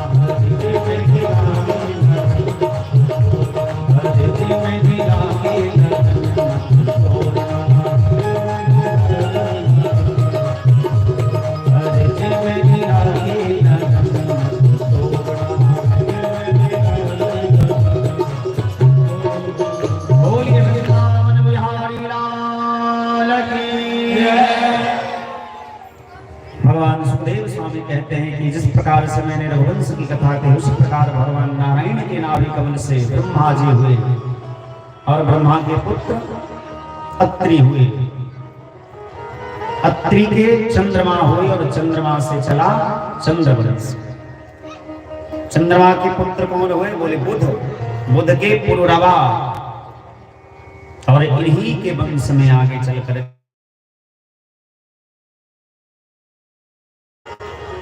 यति, ययाति, संयाति, वियति, कृति इत्यादि नाम के राजा इन्हीं के वंश में हुए। ययाति जो थे, इनके 2 विवाह हुए शर्मिष्ठा और देवयानी से। वृषप्रभा नाम के जो दैत्य थे, उनकी बेटी शर्मिष्ठा के साथ और शुक्राचार्य की बेटी देवयानी के साथ 2 पत्नी इनकी हुई, और इनके 5 संतान हुए, जिसमें सबसे ज्येष्ठ संतान का नाम है यदु। यदु से चला यदु वंश, और सबसे छोटे पुत्र का नाम है पुरु। पुरु से चला पुरु वंश। इसी पुरु वंश में दुष्यंत नाम के राजा हुए, महाविष्णु हुए, शांतनु हुए, पांडव हुए, कौरव हुए, पितामह भीष्म हुए, भीम, नकुल, सहदेव इत्यादि जो हैं 5 पांडव इसी वंश में हुए। अर्जुन के पुत्र अभिमन्यु और अभिमन्यु के पुत्र तुम परीक्षित हो। यदु से चला यदु वंश। इन्हीं वंश में अजमेर, देववीर, सूरसेन प्रभृति इत्यादि नाम के राजा हुए। सूरसेन का नाम ही आनंद दुंदुभी है, और इन्हीं का नाम वसुदेव जी है। वसुदेव की एक पत्नी है जिनका नाम है देवकी। देवकी के 8 संतान हुए, जिसमें 6 संतान को कंस ने मार दिया। एक जो बलराम जी हुए 7वें, और 8वें के रूप में भगवान कृष्ण का जन्म हुआ। भगवान गोकुल से मथुरा से गोकुल पहुंचे, और गोकुल में रहकर के भगवान ने कई प्रकार की लीलाएं करी, और वृंदावन में जाकर के भगवान ने रास विहार किया। मथुरा में आकर के कंस का मान मर्दन किया। पुनः भगवान ने द्वारिका नगरी का निर्माण किया, महाभारत का युद्ध करा करके पृथ्वी का भार हल्का किया। और जब भगवान को लगा कि हमारे अपने वंश के बालक ही पृथ्वी के भार बनते जा रहे हैं, तो महात्मा दुर्वासा के द्वारा श्राप दिला दिया यदुवंशियों को विनाश होने का। और 125 वर्ष तक भगवान धरती पर रह करके पृथ्वी के भार हटाए और स्वधाम को चले। कृष्ण कथा पूरी हुई। 9वें स्कंद की कथा यही विश्राम लेती है। 10वें स्कंद में भगवान श्री सुखदेव स्वामी से राजा परीक्षित ने कहा कि प्रभु आपने बाकी कथा तो बड़े विस्तार से हमको सुनाया, लेकिन जब हमारे भगवान की कथा आई तो आपने थोड़ी कंजूसी कर दी। जिस भगवान ने हमारी रक्षा की, हमारे वंश की रक्षा की, पग पग पर जिस भगवान ने हमको सहारा दिया, आपने उस कृष्ण कथा में थोड़ी कंजूसी कर दी। हमें विस्तार से कृष्ण की कथा सुनाइए। तो 10वें स्कंद में भगवान श्री सुखदेव स्वामी ने नव कृष्ण की कथा सुनाई और कहते हैं मथुरा के नरेश, मथुरा के राजा कौन थे? बोले उग्रसेन। उग्रसेन का एक भाई था देवक। उग्रसेन के पुत्र कौन हुए? बोले कंस। कंस का अत्याचार बहुत बड़ा, तो सबसे पहले पिता को ही जेल में डाल दिया। मां नहीं मात पिता नहीं देवा, साधु सन करवा वही सेवा। जिनके यह आचरण भवानी, ते जानहु निशिचर सब प्राणी। जो माता पिता को नहीं मानता है, जो धर्म को नहीं मानता है, भक्ति को नहीं मानता है, भगवान को नहीं मानता है, वही राक्षस है। और ये बात हम नहीं कह रहे, भगवान शिव कह रहे हैं रामचरितमानस में, ते जानहु निशिचर सब प्राणी, वो सब राक्षस है। मां नहीं मात पिता नहीं देवा, जो देवता को नहीं मानता है, माता पिता को नहीं मानता है, साधुन सन करवा वही सेवा, और साधु से सेवा करवाते हैं, महात्मा से वैष्णव से सेवा करवाते हैं। बोले जिनके यह आचरण भवानी, जिसका ऐसा आचरण है, ते जानहु निशिचर सब प्राणी, वो सब निश्चर है। और कंस ने सबसे पहले अपने पिता उग्रसेन को ही जेल में डाल दिया। सारे संसार के पहलवानों को, सारे संसार के योद्धाओं को अपने वश में कर लिया। अब कीर्ति होने लगी। एक दिन अचानक देवक चाचा की बेटी देवकी के ऊपर जब उनकी दृष्टि गई तो देखा कि बेटी हमारी बहन जो है देवकी, वो ब्याह के लायक हो गई है। वसुदेव जी को बुला करके देवकी का विवाह वसुदेव जी के साथ कर दिया। बहन बहनोई को दोनों को रथ पर बिठा करके जब कंस विदा कर रहा था तो पुष्पों की वर्षा होने लगी, जय जयकार होने लगी। आजकल के जमाने में ऐसा भाई कौन है जो चाचा की बेटी का इतना ध्यान रखे? आकाशवाणी उसी समय हुआ कि अस्तिष्टाष्टमो गर्भो हंतायाम बहसे अबुधः। रे मूर्ख, तू जिस बहन को आज विदा कर रहा है बड़े धूमधाम के साथ, इसी का 8वां गर्भ जो है तेरा हत्यारा होगा। कंस का सारा दया धर्म जाता रहा, घोड़े का लगाम छोड़ दिया, बहन का बाल पकड़ करके खींचा और धरती पर पटक दिया। म्यान से तलवार निकाल करके बहन को जब मारने लगा तो वसुदेव जी हाथ जोड़ करके खड़े हो गए। ये पति का कर्तव्य, पत्नी की रक्षा था। और यदि पति शराबी जुआरी चोर उचक्का हो, ऐसे पति का त्याग ही कर देना चाहिए। बोले ये तो पत्नी का धर्म नहीं है। जैसे पत्नी का धर्म ये नहीं है कि पति का त्याग करे, तो पति का भी तो ये धर्म नहीं है कि शराब पी करके मदिरा पान करे, चोरी करे, जुआरी करे, वेश्यावृत्ति करे, घर में कलह करे। ये पति का भी तो काम नहीं है। यदि ऐसा पति है तो ऐसे पति का त्याग करने में कोई दोष नहीं लगता। ये अलग बात है कि उसी शास्त्र में यह भी बताया गया कि यदि पति कैसा भी हो, अंध बहिर क्रोधी अति दीना, ऐसे पति कर किए अपमाना, नारी पाव जमपुर दुख नाना। पति कैसा भी हो, पति का अपमान नहीं करना चाहिए, लेकिन पति का भी धर्म है कि पत्नी की रक्षा करे, उसके धर्म की रक्षा करे, उसकी मर्यादा की रक्षा करे, उसके सतीत्व की रक्षा करे।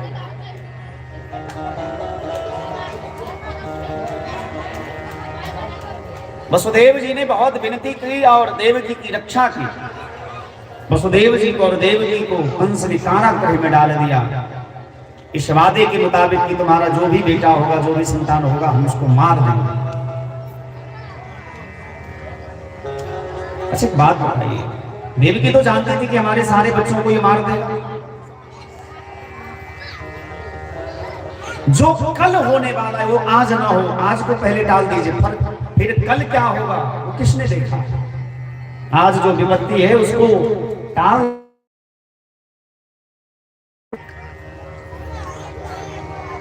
एक एक करके देवकी के 6 संतान को कंस ने जब मार दिया, 7वें गर्भ के रूप में अनंत भगवान श्री शेषनाग मैया देवकी के गर्भ में आए। तो भगवान ने योग माया को बुला करके कहा कि इस संतान को आप रोहिणी मैया के गर्भ में स्थापित कराइए और आप यशोदा के गर्भ से जन्म ले लीजिए। दुर्गा काली के नाम से आपकी ख्याति होगी संसार में। मैं देवकी मैया के गर्भ से 8वें गर्भ के रूप में जन्म लूंगा। और योग माया ने ऐसा ही किया। जब 8वें गर्भ को धारण किया देवकी मैया ने, तो कंस ने पहरेदार को नियुक्त कर दिया बड़ी शक्ति के साथ कि अब की बार कोई इधर उधर की बात नहीं होनी चाहिए। कंस जब भी देवकी का दर्शन करने जाते थे उनकी बुद्धि बदल जाती। चूंकि भगवान गर्भ में पल रहे थे और जब भगवान गर्भ में प्रविष्ट हुए तो देवता लोग गर्भस्तुति करने आए। भगवान प्रकट होकर के कहते हैं कि तुम लोग भी संसार में अवतार लो, ब्रजवासियों के बीच में अवतार लो, ब्रजवासी बनकर के अवतार लो। जल्दी ही ब्रजवासियों के बीच में अवतार लेंगे। सारे देवता लोग ब्रज में अवतार ले लिए। धीरे धीरे धीरे समय बीतता गया। अथ सर्व गुणोपेतः कालः परम शोभनः। सुंदर समय आया। भादो महीना कृष्ण पक्ष अष्टमी तिथि, रात के 12 बज रहे थे। मंद मंद पवन बह रहा था। सुंदर सुंदर पुष्प खिले हुए थे। बड़ा सुंदर समय, सब कुछ योग लगन ग्रह वार तिथि सकल भय अनुकूल, सब कुछ अनुकूल हो गया। सर्व गुणोपेतः कालः परम शोभनः। काल भी बड़ा सुहावना हो गया। और भगवान देवकी मैया के सामने कंस के कारागृह में, कंस के जेल में भगवान चतुर्भुज रूप धारण करके रात के 12 बजे प्रकट हुए। बोलिए लीलाधारी भगवान की। देवकी मैया ने भगवान की सुंदर स्तुति करी, वसुदेव जी ने भगवान की सुंदर स्तुति करी और भगवान ने अपनी सारी योजना बता दी कि हम पृथ्वी के भार हल्का करने के लिए अवतार लिए हैं। और देखते देखते भगवान बालक का रूप धारण कर लिए। वसुदेव जी ने टोकरी में भगवान को उठाया, अपने शीश पर रखे और जैसे शीश पर रखे तो सारी बेनियां खुल गई। सारे पहरेदार मोह निशा में सो गए और धीरे धीरे कारागृह से निकल करके वसुदेव जी जब यमुना को पार करके गोकुल जाने लगे, यमुना के जल में जैसे प्रवेश किया तो यमुना मैया ने सोचा कि हमारे प्राण प्रियतम जा रहे थे कि पाद प्रक्षालन कर लो। यमुना जी का जल धीरे धीरे धीरे धीरे बढ़ने लगा। तो भगवान ने देखा कि वसुदेव जी तो डूब ही जाएंगे। टोकरी से पैर को बाहर किए और थोड़ा सा पैर फटके तो यमुना जी का जल तुरंत कम हो गया। शेषनाग भगवान छत्र बन करके उनकी रक्षा करते हुए जा रहे हैं। भगवान अभी बालक हैं, छोटे हैं, कहीं सर्दी जुकाम न हो जाए। शेषनाग भगवान उनकी सेवा में तत्पर हैं। यमुना को गए, हल्ला होने लगा। कंस ने देखा कि यही हमारा शत्रु है। लाली को देख करके कंस ने पैर पकड़ा और पत्थर पे जोर से मारा, लेकिन लाली आकाश में उड़ गई और अष्टभुजा धारण कर ली। बोलिए दुर्गा मैया की। विंध्याचल पर जाकर के अष्टभुजा धारण करके मैया वास करने लगी। ये योग माया है, भगवान की बहन है। गोप गृहे जाता यशोदा गर्भ संभव। नंद गोप गृहे जाता। यशोदा मैया के गर्भ से योग माया का जन्म हुआ था, इसलिए दुर्गा मैया भगवान कृष्ण की बहन है। कंस ने पूछा योग माया से कि कंस को योग माया ने कहा कि तू क्या मुझे मारेगा, तेरा मारने वाला तो ब्रज में अवतार ले लिया है। बोले पता बता दो मैया कहाँ अवतार लिया है। ये तो ना बताऊंगी कि वो कहाँ जन्म लिया है, लेकिन ये बता रही हूं कि वो ब्रज में अवतार ले लिया है। अब कंस बड़ा परेशान। अब कंस को रहने दीजिए परेशान। हम लोग चले नंद बाबा के महोत्सव की, बधैया महोत्सव की ओर। भगवान सुदेव स्वामी भागवत के 10वें स्कंद के पूर्वार्ध के 5वें अध्याय में कहते हैं, नंद बाबा के सुंदर वर्णन किए गए हैं।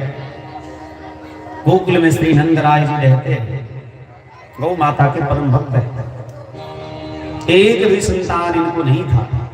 एक दिन महात्माओं ने प्रसाद पाया और जैसे महात्मा के चरण में यशोदा मैया झुक करके प्रणाम करती है तो महात्मा भगवान की प्रेरणा से कहते हैं पुत्रवती भव। यशोदा मैया शर्मा गई, बाबा 80 साल की उम्र में बेटा होगा तो लोग क्या कहेंगे। महात्माओं ने कहा कि अब तो जो मुंह से निकल गया सो निकल गया, अब जब तक बेटा हो नहीं जाता तब तक हम यहाँ से हिलने डुलने वाले हैं नहीं। महात्माओं ने नंद बाबा को बुला करके संतान गोपाल मंदिर की दीक्षा दी।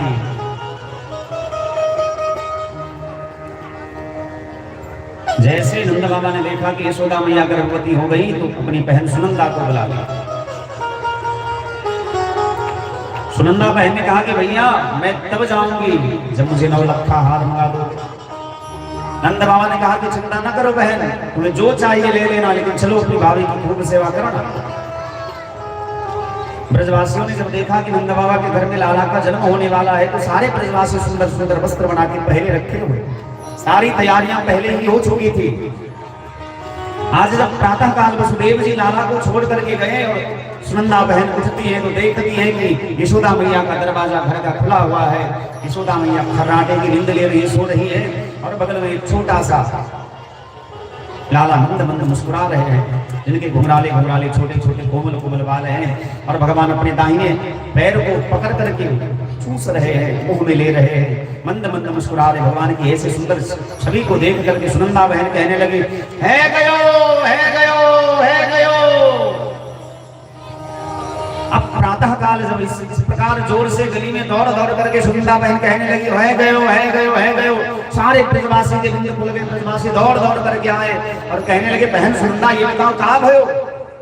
सुनंदा बहन कहती कि कछु ना भयो। तो ब्रजवासियों ने कहा कि जब कछु ना भयो तो चिल्लाए काहे को रही है। सुनंदा बहन ने कहा ब्रजवासियों से कि पहले ये बताओ कि हमारे भैया नंद बाबा कहाँ हैं। बोले कहाँ होंगे, कहीं महात्माओं के बीच में बैठ करके माला जप रहे होंगे। सुनंदा बहन दौड़ती दौड़ती गई तो देखती है कि एक वृक्ष के नीचे चबूतरे पर बैठ करके महात्माओं के बीच में नंद बाबा जप रहे। अब तो भयो नहीं आगे पतो नहीं, अब तो भयो नहीं आगे पतो नहीं, अब तो भयो नहीं।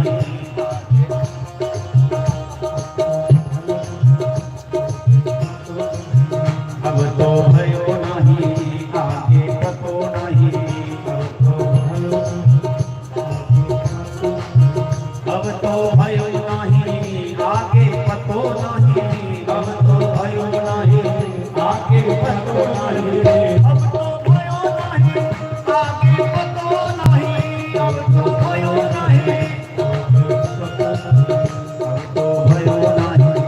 आगे पतो नहीं, अब तो भयो नहीं।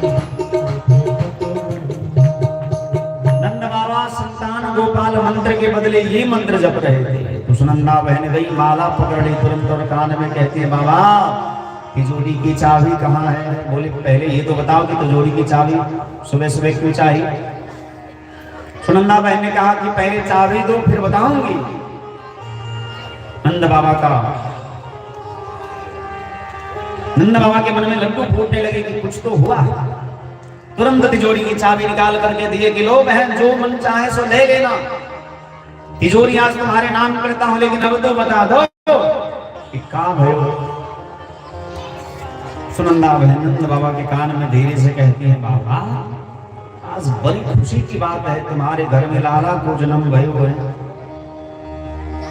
बोलिए नंद के लाला की, ब्रज के रखवाला की जय, बधाई हो भैया बधाई हो।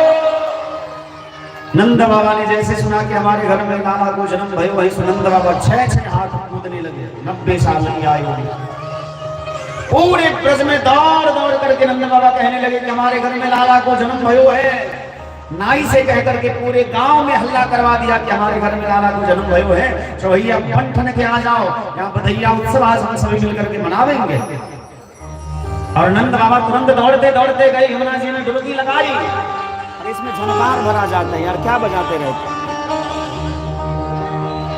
नंद बाबा दौड़ते दौड़ते गए यमुना जी में 108 डुबकी लगाई, ब्राह्मणों को बुलाकर के तुरंत स्वस्ति भाषण कराया, मंगलगान होने लगा, पुष्पों की वर्षा होने लगी चारों तरफ।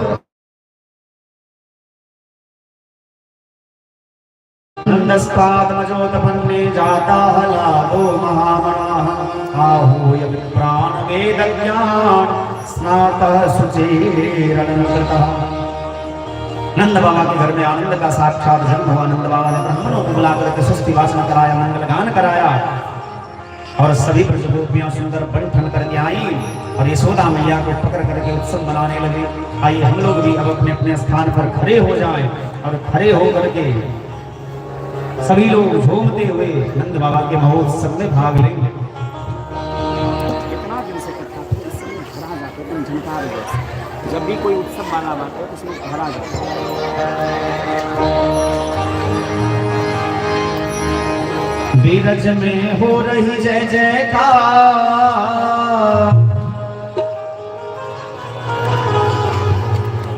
बीरज में हो रही जय जयकार, नंद घर लाला जायो है।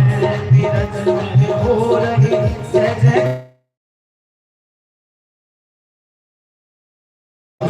हो लाला जायो है, यशोदा घर लाला जायो है, लाला जायो है,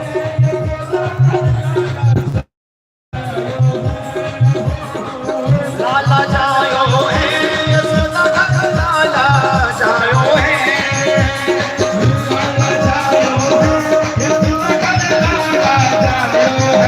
बीरज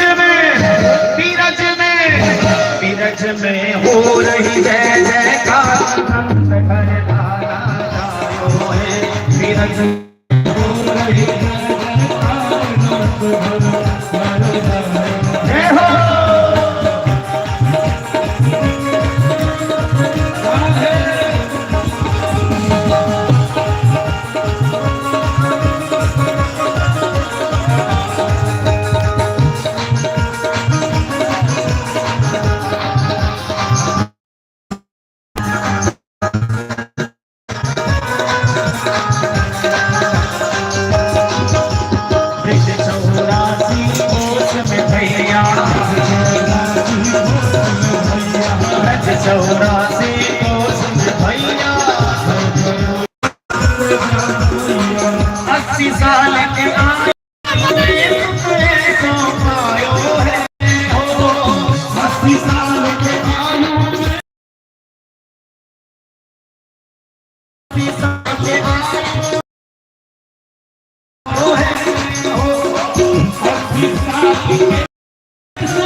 Happy